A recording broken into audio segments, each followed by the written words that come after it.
Hello, hello, and welcome.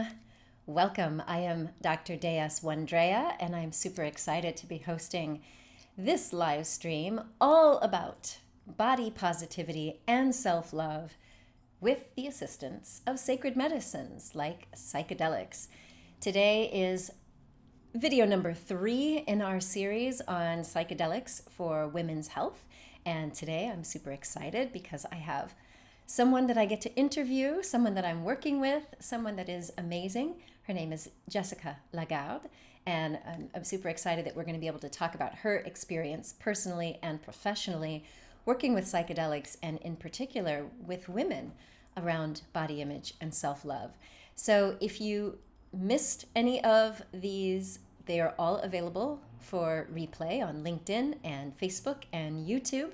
And if you signed up for this masterclass series, I am sending you out the slides that we shared in our first couple of masterclasses and additional insights and info, and in particular, discounts if you happen to want to work with me personally in my psychedelic preparation, retreats, integration, and supervised microdosing. So today, as I mentioned, I have the good pleasure of interviewing Jessika Lagarde. She is the co-founder of Women on Psychedelics. And I mentioned in my emails that she has written some really thought-provoking articles. One of them, reclaiming ownership of your body with psychedelics. So we're going to get into this. This one was shared on Psychedelics Today. She also shared another really good article about body image and how it impacts us, women and men, on her own platform, Women on Psychedelics. And she talks about there the potential of psychedelics to build a positive body image. So these are exciting times because as a person who has been treating eating disorders and substance use disorder with a whole range of integrative modalities, I am super excited that now we can look to psychedelics. So, without further ado, I would like to welcome my friend, my colleague, Jessika Lagarde. Mhm. She is a plant medicine facilitator, a retreat leader, an author, an educator, and I'm so happy to connect with you again. Welcome. Thanks for having me here, Andrea, and thanks for the invitation to be talking about this topic. I feel, yeah, I'm very passionate about it. I've been through this process myself and with several clients, so yeah, I'm excited to see what is going to come up of this conversation. Yeah, me too. Well, I love that one of the things that happened for you is this just developed naturally, like with your own experience with psychedelics and leading clients, you started to find this connection that sitting in ceremony, in your case, it's with psilocybin truffles, which are legal in the Netherlands where you live, where we will be co hosting retreats. But you started to notice with yourself and with others that there was this greater sense of self acceptance and releasing of shame. Can you tell me a little bit about your experiences? Yeah, so basically, I have struggled with negative body image or self image since my teenage years, and this also came up during my adult life as a woman. And I, it was really difficult for me before because I do not, yeah, fully like my body or fully accepted my body, but also do not understand the roots of where that came from. And once I started to work more intentionally with psychedelics, uh, this happened almost like naturally. And it was not something like when I was working um, with psychedelics, I did not have the direct intention Mm-hmm. of looking to my negative body image issues.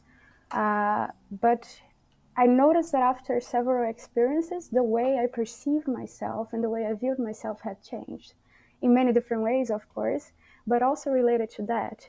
And this was mainly because a lot of my journeys were connected, to how I viewed myself as a woman. How was my relationship with my mother and grandmother, which were the two women of my life who deeply influenced the way I viewed myself and the way I viewed my body and the way I show, you know, myself to the world.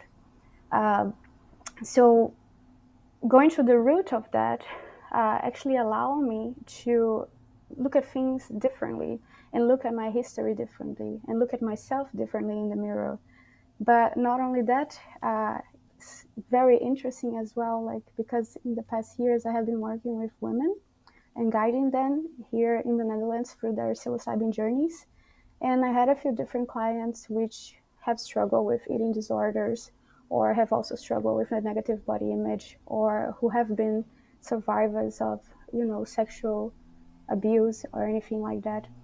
And all of these things, they cause a woman to perceive themselves in a way that um, is, yeah, in a negative way. And I I noticed that also with these clients, throughout preparation and diving deeper into understanding why that disconnection from their bodies happened and why this disconnection from seeing themselves for who they truly are, but having this really negative lens was there. And then bringing this intentionally to a psychedelic journey with them, it was very beautiful to observe how during integration, certain patterns had changed, certain ways of thinking had changed, and certain behavior patterns also had changed that really allowed them to have a more positive body image. I love that. I love that for you, part of this was just spontaneous, like without having an intention. Of course, we all say, you set an intention and then you got to let it go. And you're often surprised at what comes up. Like the psilocybin mushrooms or truffles are really powerful allies in our Mm-hmm. healing. And even though we may think we want to work on one issue, our subconscious is working with these little teachers to bring us exactly what we need. And I think one of the things that I found really interesting in your article, let's see if I can bring it up for folks to see. In this piece that you wrote about, reclaiming ownership of the body with psychedelics, is you mentioned this person. I'm sure you changed her name. What was it, Francesca, who said that they were able to just like let go of sitting with a heroic dose of psilocybin mushrooms. She said, I realized I could put my eating disorder down and never carry it again. And I think that's one of those things that you have these epiphanies when you're sitting with psilocybin. And like you just described, it's like you can see your past history, you can see the root of beliefs and behaviors, and in that somewhat enlightened state, you can simply decide, I don't need that anymore. Now, of course, that's not for everyone. Everyone's journey is different, and sometimes it's like peeling layers of an onion. I certainly know that I didn't put away all of my compulsive behaviors Mm-hmm. immediately with my first heroic dose. But I love that what you're describing is some of this just comes up naturally. Some of this, it's not planned or intentional, but your body and your own inner intelligence knows what you're ready to let go of and what you're ready to see. Exactly. And also, like, to separate, in this case, the eating disorder from who you are as a person and separate that from your identity. Because that's just, in the end of the day, in that case, it's a coping mechanism that you developed earlier in life to try to adapt to your environment or to cope with trauma.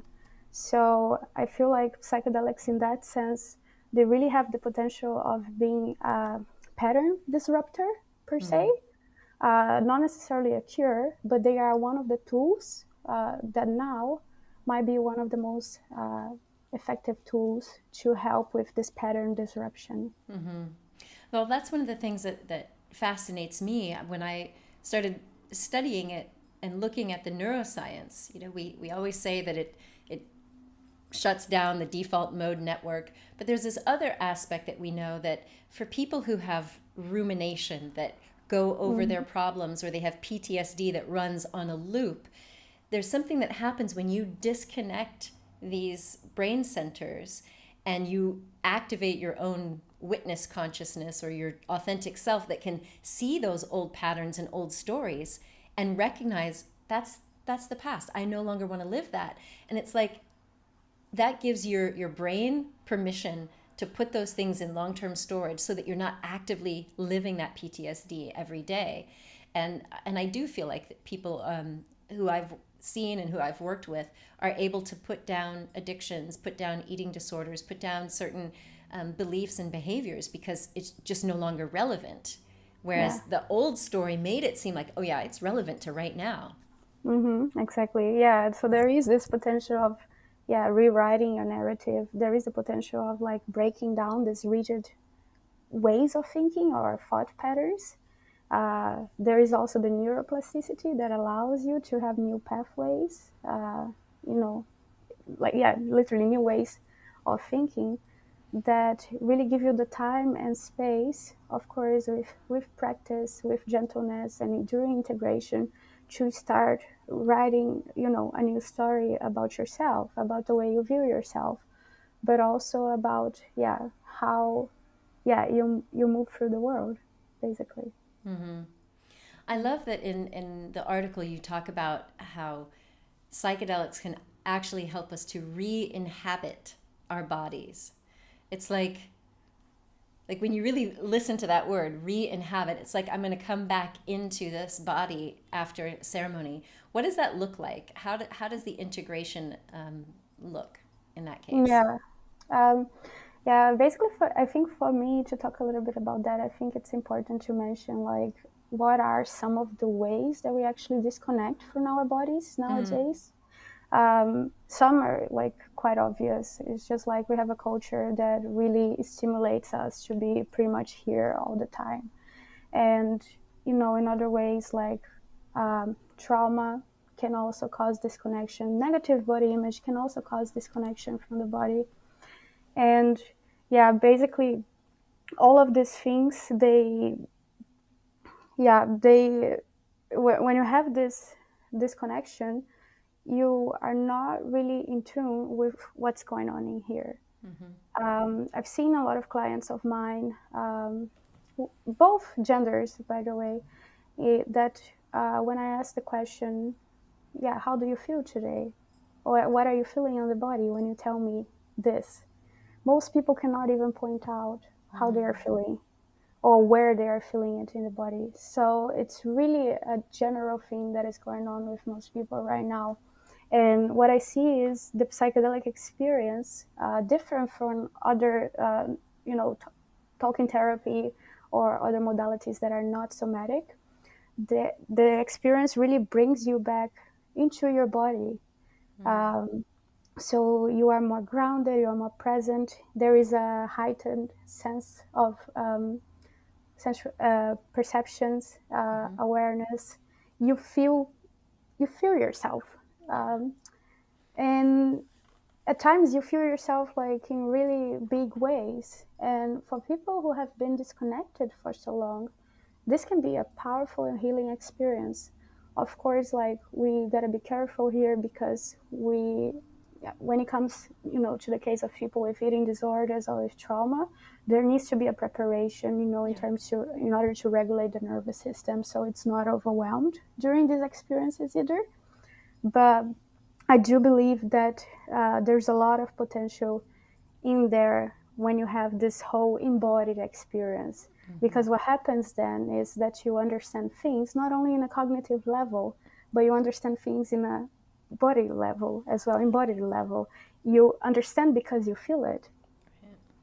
Yeah, and that's where I think like there's a lot of potential for people to feel different after a session. And I agree with you completely. It doesn't mean that you're gonna have like a huge change, or it's gonna completely cure your eating disorder or your negative body image after one hero's journey, or one lower journey even. But it's more about creating this sense of safety and connection and being in the body, I believe. Yeah, thank you for that. I find that there are two things that people have to get used to experiencing. One is, as you say, the body. For people who have been disconnected, completely checked out from the body, they're going to start to feel again. A lot of psychedelics, and especially psilocybin, will make us feel. All of our senses get heightened in the experience and afterward. But I also found the same with emotions. People who've been emotionally disconnected, who could never really put words to emotion, all of a sudden start to feel that.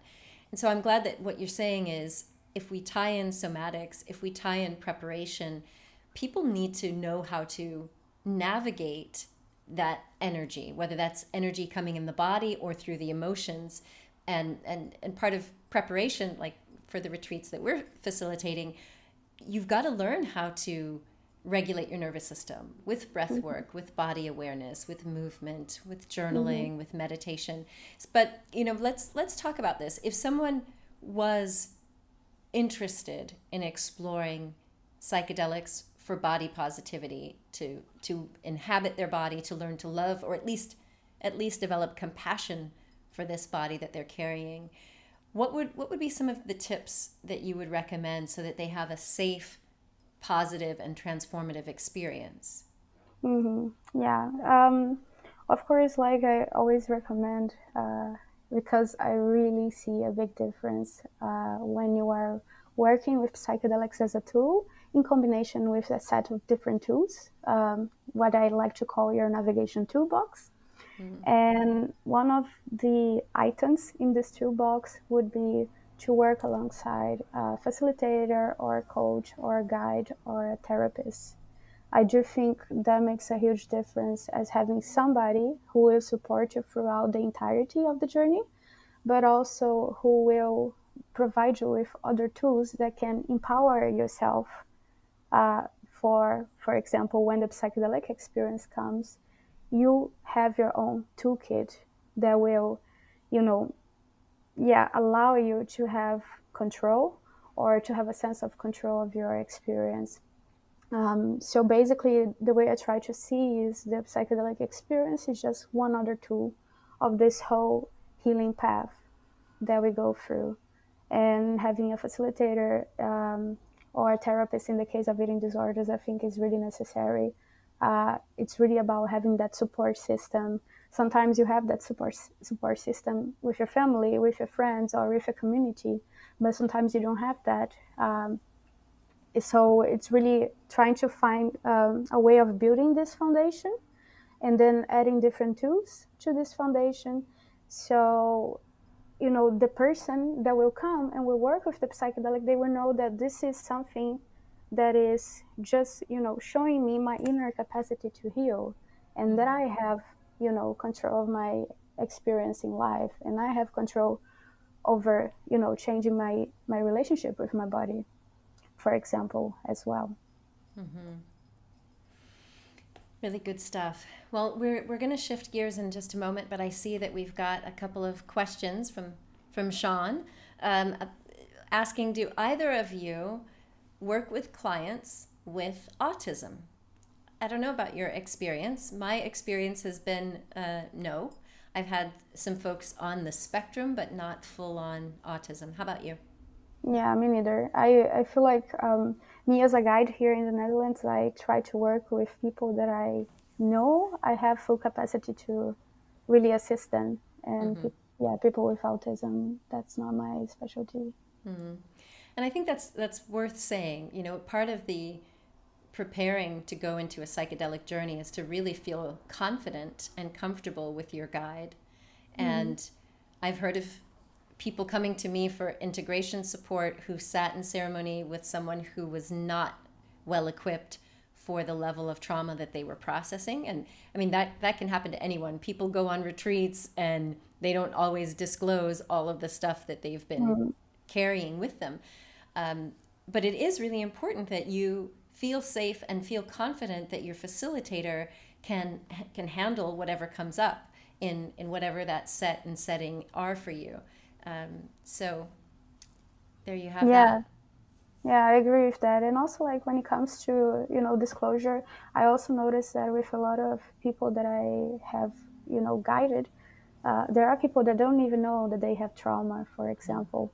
But like, when you choose to not disclosure it, it's, not doing a lot of, you're doing it's a bit of self-harm, because it's important to understand like how immense this experience can be to unlock things, and also like how important it is that you have someone who is going to be there, not just to hold your hand, but actually to give you the support that you need. If something else, bigger than you can, handle happens. Yeah. So yeah.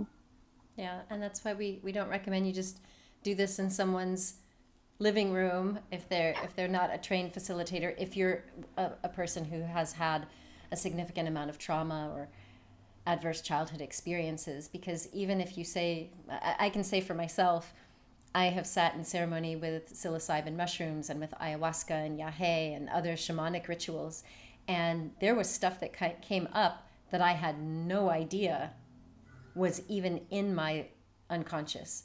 Mm-hmm. I've shared this before, but I literally had to call up my sister when I came home to ask, like, is this really what happened in the household when I was just a baby?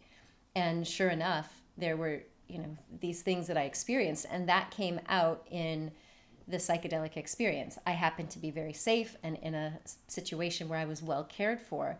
But I think for people who are going into this, if you know you have stuff, definitely disclose. If you don't, just be aware that things might come up. So I'd love to talk about one of the things that you mentioned in the article, and that's mindful eating. Uh, I ran an intensive outpatient program for binge eating disorder, and when we Mm-hmm. started to teach people mindfulness, that was one of our go-to things. Like, if you're going to have that ice cream, rather than having it and already feeling the guilt and the shame and all of that, like, savor it and engage in mindful eating rather than ignoring. And it also helps you learn body cues about when you're full, when you've had enough. But how do you think that mindfulness or mindful eating can help us develop a healthier relationship with our bodies? Exactly. For me personally, I think a little bit of mindfulness in different times of the day, or when it comes to different activities, can just really change your whole relationship with yourself, and not just with your body. But when it comes to mindful eating, I noticed that for me, um, the intention that is behind it, the way that I'm choosing, to be present in that moment and to savor that food, the way I view that food as something that is nourishing my body and not doing harm for my body, but something that is going to give me energy, something that is going to make me healthy. Um, the body attunement that comes with it. So when you learn how to listen exactly to the cues of your body, of like, oh, now I'm full, I'm still a bit hungry. This can also be connected to intuitive eating, by the way, as well. I feel like you start then developing a different relationship with food, and in general with things that are entering your body, and that can really create, I think a different way that you relate to the body as well. Mm-hmm. Mm-hmm. I probably have much more to say about that. No, I love it. I love the connection that you're making. One of the things you mentioned in the articles is when we're getting back in touch with the body, instead of cursing the body or feeling like I'm ashamed of the body, or I can't get this weight off, or I hate my butt, or I hate my thighs, or whatever, with sitting with psychedelics, when you start to recognize, I am not my body. I am the soul essence consciousness that gets to use this body. And then I Mm, get to recognize I got to thank this body for all of these complex functions it does and how it lets me navigate through the world. So it creates also this appreciation. So, like you said, when you're eating, you recognize I'm eating this to give myself energy, to make myself healthy so that I can go out and, live my destiny. And rather than cursing the body, we can praise the body. And that's just one of the steps. I'm not saying that it happens all overnight, but yeah, I love that connection. yeah, exactly. And also, like, really seeing the body as a vessel of experience. Um, this is something that came up during my psychedelic journeys that I think it changed everything for me, is really acknowledging and, appreciating my body for everything that has carried me through, and everything, you know, every scar and every little thing that is there that supported me to be where I am today.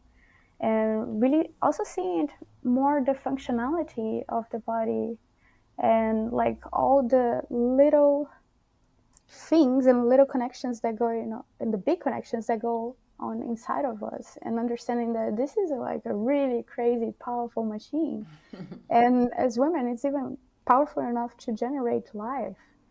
And when you start to see the body and view the body in that way, you understand that everything, you know, um, the changes that happen throughout our lives, they're like beautiful in its own way, and they are like, yeah, like everything else in nature that is constantly changing. Yeah. I've, as I entered into menopause, I definitely had more appreciation for all that my body has done. You know, my daughter just celebrated 17 years of life. And so just recognizing, like, here I am at 52, and I've brought this being into the world, and my body has carried me through so many transitions. It requires a little bit of reverence and honoring it. We've gotten another question.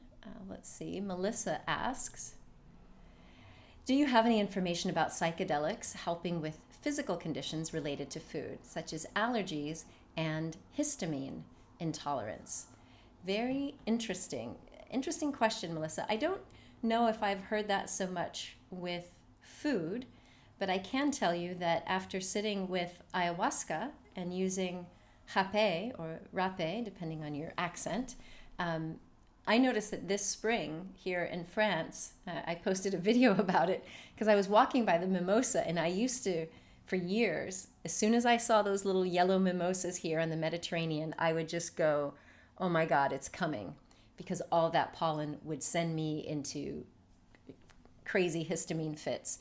And this year, last year I did sit intentionally. I carried the intention into the ceremony, and especially with the hape, I had heard that somebody got rid of allergies using hape. And I was like, tobacco? I'm going to stick something up my nose? Like, what? And sure enough, the first shaman that served me explained that he too had allergies and asthma as a child. And when he stepped onto the medicine path and tried hape, he was able to get past it. So I was blown away that this year I didn't have that big histamine response. But I think your question, Melissa, is really interesting because we are starting to see other autoimmune conditions. Mm. We need more research. We need people to find out about it. But we've heard of people sitting with ayahuasca, for example, and having health remissions. And when you think about autoimmune conditions, we know that there is a connection to trauma and adverse childhood experiences. So if you've had any adverse childhood experience or trauma, and you later developed an autoimmune condition, it makes sense, or it's at least conceivable, that if you went into psilocybin or ayahuasca or ibogaine, and you were able to resolve that traumatic seed, then it is quite possible that your body could then catch up and stop with the autoimmune condition. I mean, that's what we're seeing. I had some conversations with Dr. Joe Tafur. I'm sure you've seen his work as well. Mhm. Taking people, as he's also a medical doctor, and taking people to South America for ayahuasca. So I think that's going to be something that we'll have to take a look at. But what other health conditions, besides body positivity and self-love, are there any other health issues that you've seen clear up after people have sat in ceremony? I have a friend of mine who actually had a cat allergic reaction, Mm. his entire life. And after one MDMA session, it was also gone. I do agree with you. Most of the things that I know are really anecdotal, but I'm really curious to see, yeah, if there will be more studies in that as well. But I also have heard very recently more things about the autoimmune diseases as well and the connection with trauma. It makes a lot of sense for me. I do think like maybe allergies are also, they also present the same connection. Um, yeah, but yeah, I feel like we need to see more studies about it. Mm-hmm. Yeah, and it's exciting. Even on the side of eating disorders, there are clinical trials being done, safety and efficacy trials with psilocybin, with ketamine, with MAPS, and with a bunch of researchers around. So we're going to start to see more studies with specific conditions. I think because with eating disorders have what the highest mortality rate of Mm-hmm. all mental health conditions. Like the rate of suicide or dying from an eating disorder is really high. So I think that has prompted a lot of researchers and universities to agree to study psychedelics, because we're seeing now like ketamine, incredibly safe medication, psilocybin, incredibly safe when used, especially in these clinical settings. So I think we're going to see more of that. And now that people are studying ayahuasca, I think, you know, we'll Yeah, see. yeah. Yeah, with ayahuasca it's even interesting because when it comes to some eating disorders, I was always wondering like, oh, is that actually a good psychedelic for treating that? Because there is the purge. Yeah. But I also heard stories from people in eating disorder recovery that they created a different relationship because of that purging. Hmm. So it's really interesting to see what is coming up there because most treatments right now are unfortunately not as effective as we wish it was. So I do think plant medicine and psychedelics do have something more to offer in there, and in combination, yeah, with Yeah. different tools and maybe cognitive behavior therapy as well. But definitely something that is worth to look more into. Yeah. Because talk therapy can only get so far. I mean, Mm-hmm. at its best, you're seeing 30 to 40% remission with eating disorders with people who go through traditional therapy and even rehab. And it doesn't necessarily stick. You know, with eating disorders it tends to be a relapsing condition, whereas when we see people who've gotten success with plant medicine, they're not relapsing. Now it's not 100%, but we're getting higher rates of complete remission, and it's because people are getting to this root cause. Now, certainly not all eating disorders are caused by trauma, but like what you mentioned, some of the family influences, what we see, what we hear, the impression we have of our body, the media, all of that Mm-hmm. is playing into our body image, and then how do we relate to that body image? Yeah, yeah, exactly. And I do think it again, like it's really about this body piece and connecting with the body and the somatic aspect of it, of the psychedelic experience as well, and other, somatic practices. I really think it's really about getting out of the cognitive mind because on the cognitive mind, um, that's where like the problems start with the thoughts and the way I should behave, the way I view myself, and like all the ruminating. But when we come and bring it back to the body and start to learning how to listen to the body and feel safe in the body and not seeing your body anymore as an enemy Mm, or as something to be afraid of and to disconnect from, but yeah, rather as an ally, and yeah, the vessel that carries you through the world. That's when you start, yeah, really shifting, yeah, this path towards, yeah, a better relationship with yourself. mm-hmm. Mm-hmm. So we have another question. Sean says, I have allergies and asthma, but I live in California. Do you know any way I can sign up for a study without having to travel? Well, I would say visit clinicaltrials.gov and you can do a search for psychedelic trials. Um, Clinical trials will list mostly the ones in North America, but there are certainly trials happening a little bit of everywhere. So check out clinicaltrials.gov and do a search on psychedelics. Um, Good stuff. So I'd love to talk about compassion as well, because I think compassion in the mix of body acceptance and self love is a huge one. I've worked with so many people who said they had so much shame that they couldn't cut it down. They couldn't put their eating disorder down. They couldn't stop these symptoms that they had become so familiar with. And after sitting with psilocybin, they were able to look at themselves with so much more compassion.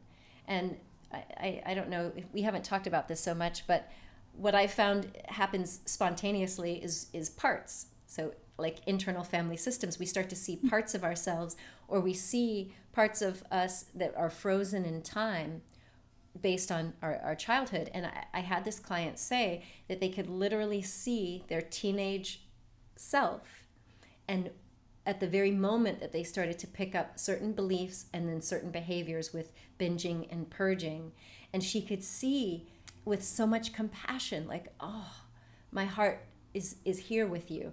I can see why you picked up this behavior. So rather than like hating herself and shaming herself and feeling guilty that she'd taken on these beliefs and behaviors, she was able to see it with compassion. And then that led her to be able to say, I can let this go and let the shame go. So how have you seen compassion play into all of this?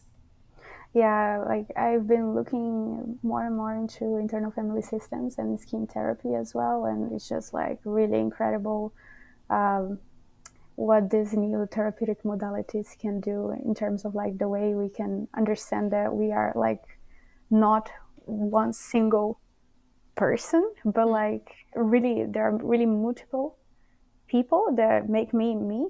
Right. And yeah, this it, for me personally, I think it's really helpful to see that okay, at times I have like this really loud inner critic, or super ego, however you want to call it, that will say really negative things about me or like the way I should behave. But like when you start to split these parts within yourself and understand like, oh yeah, actually this part originated, yeah, back when I was 8, and it was for this reason. And understanding that this part, it's frozen in time, but it has a need.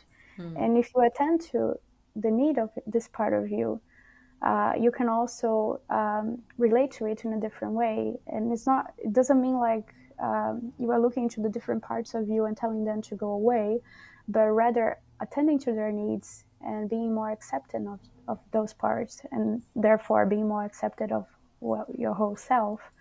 I feel like during psychedelic experiences, different parts can come out very clearly. I see that so often with clients. It's incredible to see, but it's even more incredible when the person is able to notice that this is a different part and not necessarily their adult self, and then be their adult self uh, for this part of themselves. Hmm. So during psychedelic experiences of mine as well, I noticed that it doesn't matter how challenged the journey is or has been, towards the end of the journey, especially with psilocybin, there is always this really warm uh, embrace Hmm. and of you towards you. And it doesn't matter what you have been through, you actually have this perspective of looking to yourself and to your journey through a very compassionate lens, and this lens of self-acceptance, this lens of self-love. And this is like, by itself, this is so healing. And if you have ways of holding into that, not even if just for a little bit, through the months, weeks, years after that, and always knowing that you can tap into this compassion, it's really powerful. Hmm. Yes. Yeah. Well, I include the compassion meditation in all of my programs, whether it's someone's coming for psychedelics or not. In that preparation phase, I have several of these online and on Insight Timer, where you can listen to the compassion meditation, and it's from a parts perspective, so that you can call forward maybe an inner child or your inner teenager or your inner rebel or your Yeah. inner critic, and shower them with compassion. Tell me about some of the other ways that you would suggest that someone prepare if they know that they're going to go on a retreat and experience this. Of course, if you come and join me and Jessika, we have a whole preparation program for you. But what ways would you suggest for people to start preparing to engage in self-care, knowing that they're going to sit in ceremony? Yeah, I think when it comes, to preparation in general, but also related to people that are struggling with negative body image, um, it's really important to have an understanding of your history, of how your childhood was, when did that started, but as well of like cultivating tools for, what I like to call navigating the healing journey. So basically, different tools that can help you regulate your nervous system, or at least understand the basics of what is nervous system regulation, how to track your nervous system on a daily basis, and also like different tools, to connect to with your breath, or to teach you how to do a body scan and how to connect with different parts of your body. And really bringing this a little bit outside of here again and more into the somatics, it's super important in terms of preparation, because there were many times that I had people coming to me thinking that the psychedelic experience is just something that happens inside of your head, and they didn't understand how much it also happens on the level of the body. And if you do not have a preparation that is bringing people to the level of the body, they will come to the psychedelic experience and they will feel completely overwhelmed by it. So the way I try to work, and also that's the way we're going to do in our retreat, is really about bringing people to their bodies, but keeping also that connection to the mind, because again, also like the mind is not the enemy, and we don't want to separate these things, but really try to see this mind body connection and how we can work with both together as allies and not separate from each other. And I feel, that's in general really important, because we tend to listen a lot to our mind's wisdom, but we don't always listen to our body's wisdom. And our bodies have so many different ways of talking to us and of communicating to us when something, is off. Sometimes really notice with me when I'm anxious, um, my mind is going to be in denial of it for a really long time, but my body will tell me that I'm anxious. So I feel like for preparation of psychedelic experiences is in general super important to help people understand how their bodies work and how their mind body connection works as well, and then trying to see with them what are the different set of tools that are helpful for them. I like to use journaling a lot and meditation, but I do understand that that's not everybody's cup of tea. So really, different clients have different needs. And again, because this whole preparation session and integration journey is about empowering the person to walk this path by themselves in the future, I really try to find tools that are going to resonate with this person, that will flow as well, that they can also use during the integration process. Yeah. Yeah. Well, let's talk about integration. I encourage people to journal, even if they feel like they're not good at it. I was recently talking with someone who said, "Yeah, I have so much in my head, I don't know what to write." And I said, "Wow, that's great. Just write anything. Write anything and everything that comes." And I suggest that because, number one, your journal is for you. No one's going to read it. So we have to kind of get rid of the idea like your inner editor that comes out thinking, well, I don't know what to write, like as if it's going to be evaluated. Because writing is just one of the other ways that we can get in touch with the unconscious. I even have people do non-dominant handwriting. So if you're right-handed and you want to get in touch with your unconscious or your inner child, you can write with your non-dominant hand. And yes, it'll be scribbly and it might not look pretty, but oftentimes we can find things that come out that way, almost like what you do when you're doing arts. But I find that meditation, breath work, some form of movement, whether that's yoga or just walking out in nature, are really important keys for both preparation and integration. And I also like music. I find that Mhm.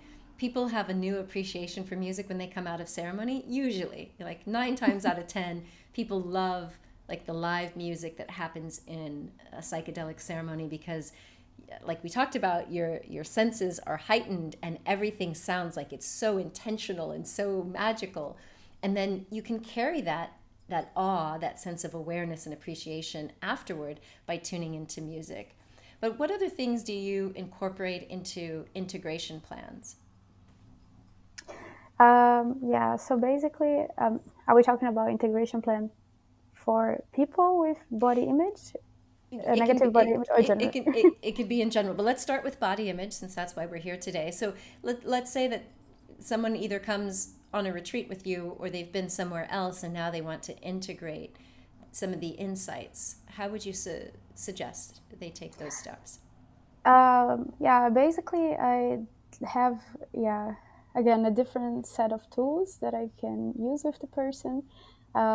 Sometimes, most times, it's really good to share whatever you want to share about the journey, but also is trying to get the person a little bit out of this meaning making or trying to make sense of everything, but more trying to do that a little bit more emotion focus. So when somebody is sharing bits of their journey, really try to bring back on how did that make you feel, rather than trying to understand what is the literal meaning of like this crazy thing that I saw Mm-hmm.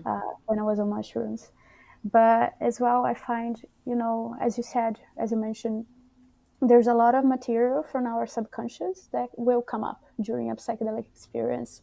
So one way that I really like to work with clients is using shadow work exercises and activities, and really trying to understand what are these different aspects of our shadow that are there. It's similar as well to working with parts, and really trying to um, understand these different aspects that sometimes are connected to shame, sometimes they are connected to guilt, and give them a little bit of love and attention. So this has also been very effective in terms of like working with clients that have a history of negative body image. And other tools for integration that I always invite again is body scans or the internal weather report, which is a really Mm-hmm. simple one. You can do several times a day, just stopping whenever you feel like during the day there's something off, and you do like this really quick check in, or what am I feeling? How am I feeling? And as well, trying to encourage people to, yeah, be more, yeah, present with their experience and understanding, be more curious about what is coming up after, and not just trying to make sense of things. Mm-hmm. Mm-hmm. Yeah, yeah, how about you? I'm curious now as well. Well, one thing we haven't talked about that I encourage everyone to do is to be a part of a community and Yes. group. So of course Mm. my background with treating substance use disorder and eating disorders, everything was done in group. We had group sessions. Of course, people still had their private psychotherapy sessions, but I really came to appreciate the power of the group. There's this tuning into other people, learning social cues that you may not have learned before, feeling seen, feeling understood, feeling heard, happens in a group that sometimes doesn't happen in your family of origin. And I find that for people to participate in sharing circles or integration circles after ceremony, it helps a lot because some of us, I'll say some of us, get super excited after a sacred journey, and we want to tell everyone all about it and all the details. And you can start to notice in your loved one's face when they've had enough. Mm. But when you're in a sharing circle, it's almost like we can't get enough because as you share, it's sparking memories of my journey. And something fascinating that happens in groups is that one person may have gone through a really hard experience. Maybe you heard them purging or crying. And then when they share, as they get their transformation, it's like it sparks transformation in us, right? Yes. It's tied to Mm. these mirror neurons. Like we can pick up empathically what someone else goes through. And so even when I have clients who do private ceremonies, I encourage them to join us in one of our integration circles. We facilitate those on Zoom, so wherever you are in the world, you can participate. And that sharing really helps, because sometimes after a while, like the journey gets farther and farther away. It's like a dream. It starts to like slip away. But sometimes when you're hearing someone share, it'll spark these memories and it'll bring you back to the journey, and you might make sense of it there. So that's one of the things that I find really helpful. And Jessika and I are co-facilitating some retreats in the Netherlands with psilocybin truffles, a women's retreat, which is only for women, and then another one in the fall. And of course, we have group sharing circles that will be part of that after. Yeah, yeah. And I fully agree with you. I think in general, stories are medicine, and whatever I'm sharing might be medicine for you that you don't even know about, or I don't even know about. And I really see that as well, like when we have group ceremonies or retreats, the energy of the group and the bonding that happens within the group, it's so powerful, and it does have the capacity to ignite, an extra level of healing as well, that I see is a bit different than what happens with clients when they come for individual sessions. So for me, yeah, the group and the community aspect is also super important, especially for people who are in parts of the world that they don't have, psychedelics are not legal, and they don't really have somebody they can talk to, or that they are going to come back to an environment that is really not healthy for them. But if they find, online communities or online circles that they can attend to, they will still feel seen, heard, and understood. And yeah, that makes a whole difference when it comes to integration, for sure. Yeah. And I find that that's important for people when they're on a self-love journey, because oftentimes when we sit and we have this breakthrough experience with psilocybin or ayahuasca, and you start to realize, no, now I know who I really am, and you want to like be your authentic self. However, sometimes when you go back into your family of origin or your friend group, they didn't have that same breakthrough experience. And sometimes you go into a group where they don't want to see you living as your bold, authentic self. They liked it when you were codependent or small or a people pleaser. Mm-hmm. And so I find that a lot of times people need a safe community to really like get on their feet of being their authentic self, speaking their truth, saying what they need and what they want in life, so that either they can let go of certain relationships that no longer serve them, or they can start to assert themselves and learn to be who they really are with their families. Yes, 100%. This is also, it's always important to share with participants or clients that they need to be also mindful of who with whom they are sharing the content of their journeys with, because what you don't want to have is people minimizing your experience or invalidating an experience that was really important and perhaps life changing for you. But really find a safe container in which, yeah, you can talk about it and people will listen to it in a non-judgmental way, and they will hold you in that space. Yeah. Indeed, indeed. Well, this has been such a fun conversation. Thank you for being so generous with your time. Thank you for all of the great work you're doing at Women on Psychedelics. It's such a fabulous resource. So, folks, you can definitely check Jessika out online. I've shared in the chat, at least on some of the chat places. Visit JessikaLagarde.com, and that's Jessika with a K, so that you can learn more about Jessika's services. You will learn more about our upcoming retreats this fall in the Netherlands. We're super excited to be finalizing those details. Really, really exciting times. Jessika, is there anything else you want to share with folks before we wrap up? No, I'm just really excited when we can share more about the retreats. That would be, yeah, something I'm really looking forward to. But yes, I want to thank you for today. This was a very nice conversation, and thank you, yeah, for having me here. Yeah, and thank you to everyone who's been tuning in and sending in questions and sending out hearts and all of the comments. I really appreciate that. We will leave this video out there for anyone who'd like to check it out, and stay tuned. We will email you when we have the final details on our upcoming retreats.